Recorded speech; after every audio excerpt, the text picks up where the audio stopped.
2019 में एक ओवरसीज़ पाकिस्तानी जिनका नाम इरफान अली था और ग़ालिबन ग्रीस से उन्होंने प्राइम मिनिस्टर के पोर्टल पे एक मैसेज भेजी और वो मैसेज ये थी कि उन्होंने कहा कि ये इतना मुश्किल प्रोसेस है ये पावर ऑफ अटर्नी का कि एक ओवरसीज़ पाकिस्तानी के लिए बड़ा ही मुश्किल होता है और ट्रैवल करो और फिर जाओ और फिर देर लगती थी और फिज़िकल प्रेजेंस होनी चाहिए थी। तो और जिस तरह कहा गया ये छोटा नंबर नहीं हर साल जिसको पावर अटर्नी चाहिए होती है। कोई 75,000 पाकिस्तानियों को सालाना ये इस प्रोसेस से गुजरना पड़ता था। तो उसने ये कहा कि ये आप इसको डिजिटाइज क्यों नहीं करते हैं, टेक्नोलॉजी का इस्तेमाल करें। और उसने फिर एक तजवीज़ दी मेरे पोर्टल के ऊपर। उसके बाद ये प्रोसेस शुरू हुआ और उसके बाद फिर जितना नादरा को भी एक्ट भी चेंज किया गया और आज हम इधर पहुंच गए हैं कि हम उन्हीं पाकिस्तानियों के लिए जो मेहनत कश पाकिस्तानी जिनके ऊपर हमारा मुल्क चल रहा है आज, उनकी जो रेमिटेंसेस हैं तकरीबन $30 अरब रेमिटेंसेस भेजते हैं हर साल वो, और जो हम एक्सपोर्ट से वो जो गैप पूरा नहीं कर सकते उनके पैसे की वजह से आज हम पाकिस्तान इधर खड़ा है। तो इसलिए मुझे आज खुशी हो रही है कि हमने उनके लिए एक और आसानी पैदा की। इससे पहले भी हमने कोशिश की थी सक्सेशन सर्टिफिकेट, वो भी एक बड़ा लंबा प्रोसेस था, उसके लिए भी हमने टेक्नोलॉजी का इस्तेमाल किया और आज वो जो प्रोसेस बड़ा ही मुश्किल था उसको अब एक उनके लिए उधर आसानी पैदा हुई और ये अब ये दूसरा स्टेप है कि उनकी ज़िंदगी में आसानी हो। मेरा इंटरेक्शन ओवरसीज़ पाकिस्तानी से सबसे ज़्यादा क्रिकेट के दिनों में जब हम क्रिकेट खेलने जाते थे तो वो ओवरसीज़ पाकिस्तानी एक ऐसे होते हैं जो ज़्यादातर मजबूरी में मुल्क से निकलते हैं, नौकरियां नहीं मिलती, मेरिट का सिस्टम नहीं होता, तो वो अपॉर्चुनिटीज़ के लिए बाहर जाते हैं। और ज़्यादातर जो मेरा एक्सपीरियंस रहा ओवरसीज़ पाकिस्तानीज़ में वो उधर जाके ज़्यादा पाकिस्तान की कदर होती है। वो चाहते हैं कि हमारा मुल्क भी अच्छा हो। वो क्रिकेट मैच होता है तो सारे जाके पाकिस्तानी टीम के साथ खड़े होते हैं और वर्ल्ड कप होता है तो सारा ओवरसीज़ पाकिस्तानीज़ दुआ कर रहा होता है पाकिस्तान के लिए, इसलिए कि वो उनको और ज़्यादा कदर हो जाती है अपने मुल्क की। और मैं उनको बड़े पेट्रियाटिक पाकिस्तानी हमेशा समझता हूँ। और वो जब भी कोई पाकिस्तान में मुश्किल आती है, सैलाब के दिनों में या जो ज़लज़ला आया तब, ये शौकत खानम के लिए हमेशा वो दिल खोल के पैसा देते हैं और चाहते हैं कि हमारा मुल्क आगे बढ़े। तो इनकी मेरे ख़ास अहमियत है मेरे दिल में। और ये वो लोग हैं जो कि हमारा सबसे बड़ा असास है। अगर हम सही माने में, मैं हमेशा पॉलिटिक्स में आने से पहले भी ये सोचा था कि अगर हम सही माने में इस असासे को टैप कर लें तो हमें कोई किसी IMF या किसी की कर्ज़ों की ज़रूरत नहीं है। लेकिन बदकिस्मती से हमने कभी इनको असासा नहीं समझा और हमने बजाय इनकी ज़िंदगी आसान करने में इनकी ज़िंदगी में मज़ीद मुश्किलात पैदा की। हमने इनकी जो इन्वेस्टमेंट, क्योंकि वो बिजनेसेस जब भी वो करने की कोशिश करते हैं पाकिस्तान में उनको ज़्यादातर नुकसान होता है, क्योंकि वहाँ हमारा जो सिस्टम बदकिस्मती से उसमें इतनी करप्शन आ चुकी है और वो उस सिस्टम के आदी हो चुके हैं जिधर करप्शन नहीं है। तो वो जब यहाँ आके काम करते हैं उनके लिए बड़ा मुश्किल होता है यहाँ काम करना। और वो ज़्यादातर जो मैं मीडियम वालों की बात कर रहा हूँ वो कोशिश करके वो बेचारी बिजनेस फेल होकर वापस चले जाते हैं, लेकिन तरसते हैं पाकिस्तान में आने के लिए। तो और फिर वो जो सबसे सेफ इन्वेस्टमेंट होती है वो प्लॉट ले लेते हैं और उनकी बदकिस्मती के प्लॉट्स पे भी कब्जे हो जाते हैं। तो इसलिए हम इतने बड़ा अपना जो इस मुल्क का असासा है वो उसका पाकिस्तान को पूरी तरह फ़ायदा ही नहीं हो सकता। ये बहुत बड़ा फ़ायदा है कि $30 अरब उनकी रेमिटेंस, हमारे दौर में रिकॉर्ड रेमिटेंसेस भेजी है उन्होंने, जिनका मैं ख़ास उनका शुक्रिया अदा करता हूँ। लेकिन उसके बावजूद जो असल पोटेंशियल उनकी इन्वेस्टमेंट का है, जो फॉरेन इन्वेस्टमेंट पाकिस्तान में आ सकती है, बदकिस्मती से वो इन्वेस्टमेंट नहीं आती। और मैं फिर से रिपीट करता हूँ कि हमने उस तरह उनको सर्विस नहीं दी।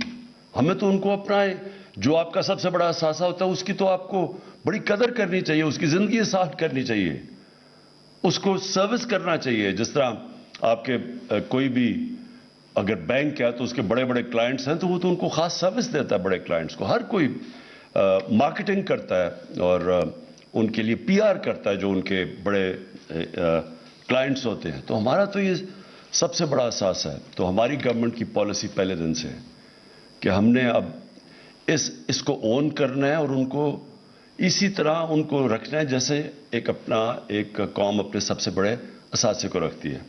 तो ये तो एक कदम है। सक्सेशन सर्टिफिकेट एम्बेसीज को, जिस तरह अभी फॉरेन मिनिस्टर ने आपको कहा कि हमने उनको क्लियर इंस्ट्रक्शंस भेजे हैं कि एम्बेसीज को इन जो हमारे ख़ास तौर पे जो हमारे मेहनतकश Saudi Arabia, UAE, middle east के अंदर जो सुबह से लेकर शाम तक काम करके पैसा भेजते हैं यहाँ, उनके लिए ख़ास तौर पे उनको सर्विस करना, उनकी मदद करना, उनकी ज़िंदगी आसान करना। और उसके लिए अब एक फॉरेन मिनिस्टर ने पोर्टल भी बनाया है जो वो डायरेक्ट कोई भी अब बताना चाहे कि हमारे कोई मसले क्या हैं तो वो डायरेक्ट यहाँ फॉरेन मिनिस्टर के पोर्टल के ऊपर आ सकते हैं। जिस तरह हमें ये ग्रीस से एक ओवरसीज़ पाकिस्तानी ने बताया ये इसका पावर ऑफ अटर्नी का, उस तरह उनको भी बड़ी अच्छी इंफॉर्मेशन आएगी अब इंशाल्लाह, क्योंकि वो अब कनेक्ट हो गया उनसे ऑनलाइन। जो मुझे कल ख़ास तौर पे खुशी हुई कि हमने अब ओवरसीज़ पाकिस्तानीज़ को शामिल कर लिया पाकिस्तान की डेमोक्रेसी के अंदर। अब उनको जो वोटिंग राइट्स मिले हैं, मैं आपको बताता हूँ इसका फ़ायदा क्या है। इसका फ़ायदा यह है कि अब हर गवर्नमेंट मजबूर हो जाएगी कि अपने ओवरसीज़ पाकिस्तानीज़ की कदर करना, क्योंकि वो वोट डाल सकते हैं। जब वो वोट डालेंगे तो वो तो उस गवर्नमेंट को वोट देंगे जो उनकी ज़िंदगियाँ बेहतर करेगी, आसान करेगी। और तो ये इससे बड़ा फ़ायदा होगा कि वोट का सबसे बड़ा फ़ायदा ये होता है कि एक जमहूरियत के अंदर एक इंसान अपनी वोट के ज़रिए हुकूमत के ऊपर चेक रख सकता है। तो ये 90 लाख ओवरसीज़ पाकिस्तानी है हमारे, इनको अब जब राइट मिलेगा वोट देने का, तो ये जो वोट से गवर्नमेंट सब इनकी कदर करेंगी, जो भी गवर्नमेंट आएगी।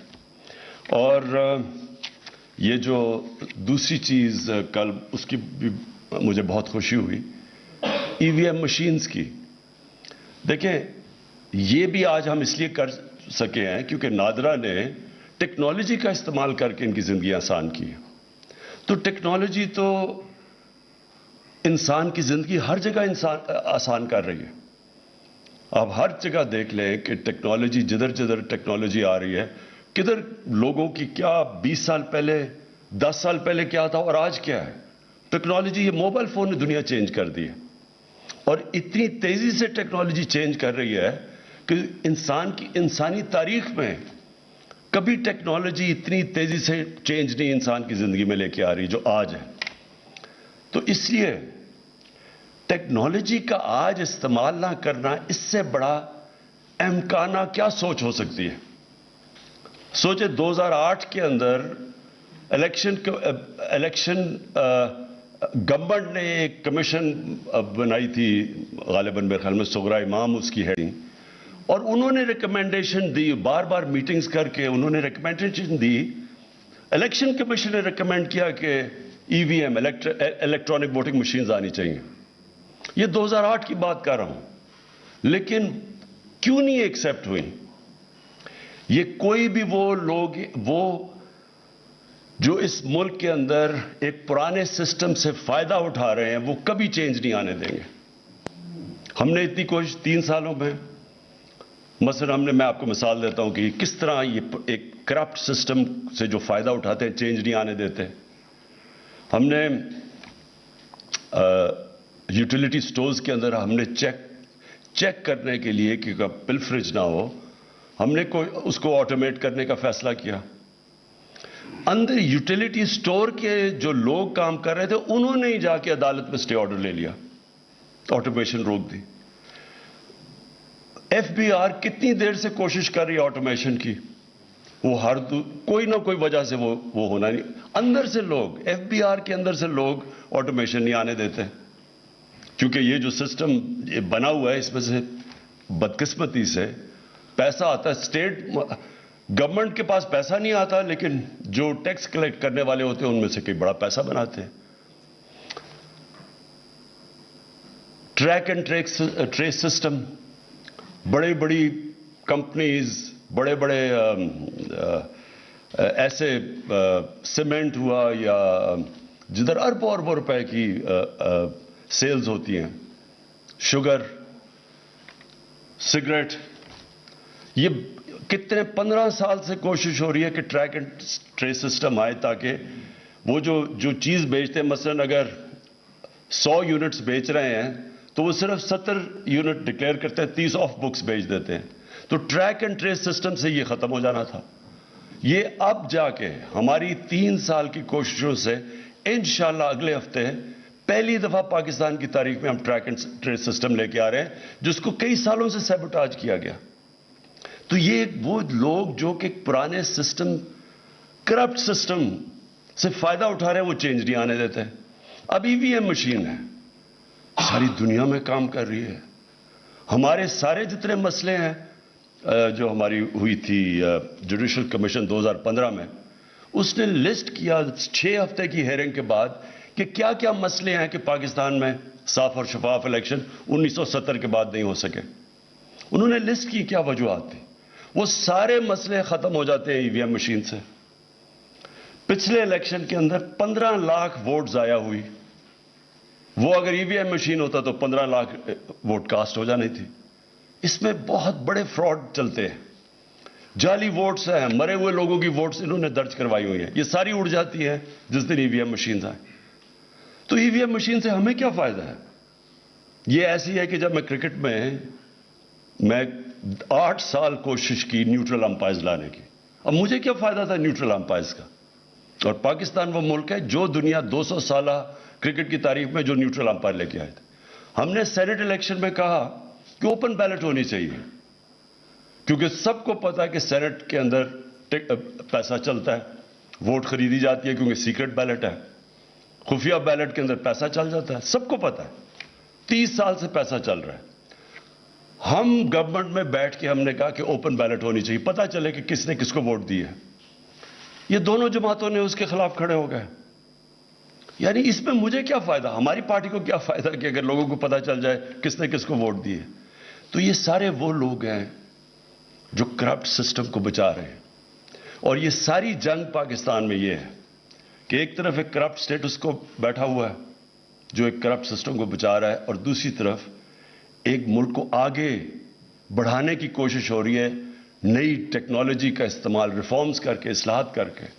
اور یہ اس وقت یہ جو سارا اسمبلی میں کل ڈرامہ ہوا تھا وہ اس چیز کا تھا. کیوں روک رہے ہیں آپ اوورسیز پاکستانیز کو ووٹ ڈالنے میں.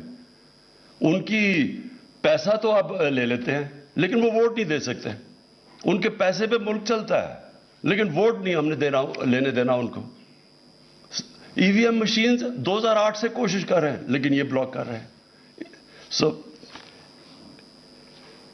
آج کیونکہ میں اوورسیز پاکستانیز کو ایڈریس کر رہا ہوں اور میں ان کو یہ کہنا چاہتا ہوں کہ ہماری گورنمنٹ ایک تو بہت خوش ہے کہ آپ کو ووٹنگ کا رائٹ ملا, اور اب ہم آئی ووٹنگ کے ذریعے آپ شامل ہوں گے پاکستان میں.